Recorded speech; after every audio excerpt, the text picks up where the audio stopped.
Pauwi pa lang kami.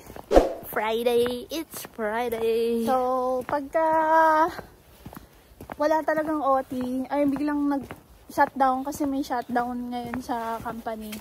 So, yan. Nagkakayayaang lumabas, kumain sa labas. Parang minsan, kailangan din natin ng banding, chismis.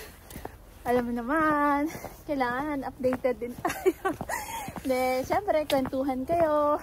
Kain. Yes, kasi yung iba naming kaibigan, hindi naman kami talaga magkakasama sa Company. company. Or minsan break time lang. Oo, break time lang, ganun.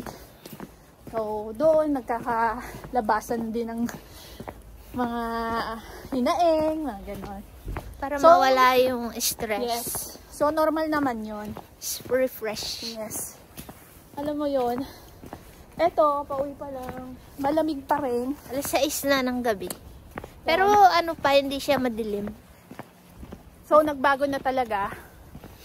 Tamang ano, yung padilim pa lang. Oo, nagbago na yung cycle ng araw. Tapos yung snow is, Nandiyan pa rin. hindi pa rin sila natutunan. Kasi nga, laging negative.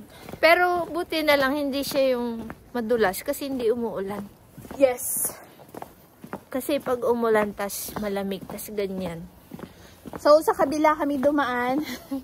Dalawang tram kasi na mas malapit sa amin. Yung pa doon sa kabila at saka dito. Tram 9 tsaka tram 2. Yun yung malapit sa amin. Kahit ano dun. Oo, tapos sa bandang gitna, bus. Kaya maganda talaga naging pwesto namin. Tas Dulo-dulo, madalas, tas gitna. diretso pa siya sa lab ni talaga. Oo. Sobrang swerte. Kaya sobrang swerte namin sa nakuha talaga namin bahay. Kasi Kahit ano. dulo-dulo, magkabilaan, may tram, tapos sa gitna, may bus.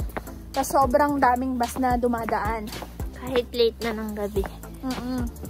Kaya minsan, nakakauwi kami minsan ng alas 12, gano'n. Pag Bolt naman, ano lang, 70, gano'n. Oo. Mura lang. Pag yung sobrang dami naming dala or sobrang lamig, tapos nasa labas kami, nagbo-bolt kami. Tapos yun, mura lang naman.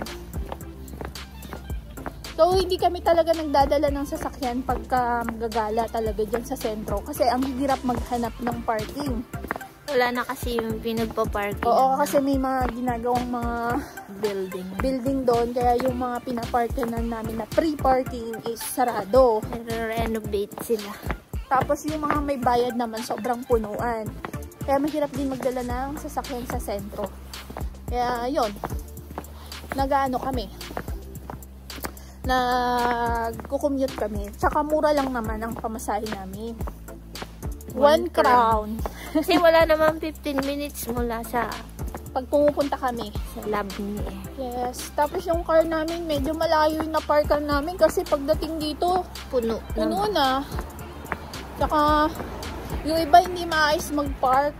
Minsan kasya pa yung isa sinakop na nila lahat. Kaya yun. Dito na kami. Kami lang tao dito. Tignan nyo, ang dilim. Alam nyo guys,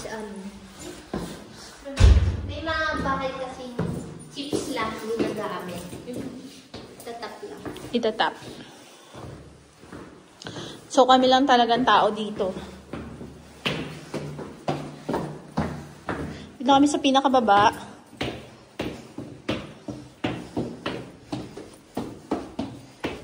Tcharan! Yung maleta namin nasira. Itatapon na namin yan. Sira siya. Ayan, shout out kay Emmer. Shout out kay Emmer and Jem. Sa kanila galing yan. Nakauwi pa yan ng Pinas ha. At nadala pa uli. Nadala pa namin sa dito. Kahit wala na siyang pero ang tibay niya din. Oo. Ganda kasi yung ibuli.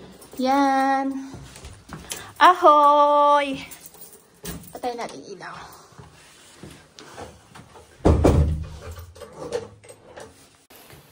Dito na kami! Yan lang guys.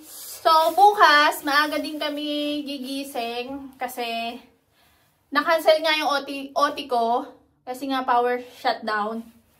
Tapos bukas, dalawa kami ni Dayan pupunta ng Prague. At syempre, yung murang ticket ang binili namin. Hindi kami magka-car kasi wala naman kami masyadong dadalhin. Train lang. Titrain kami. Kaya, ako kami matutulog ngayon. Totoo. Salamat po! Bye!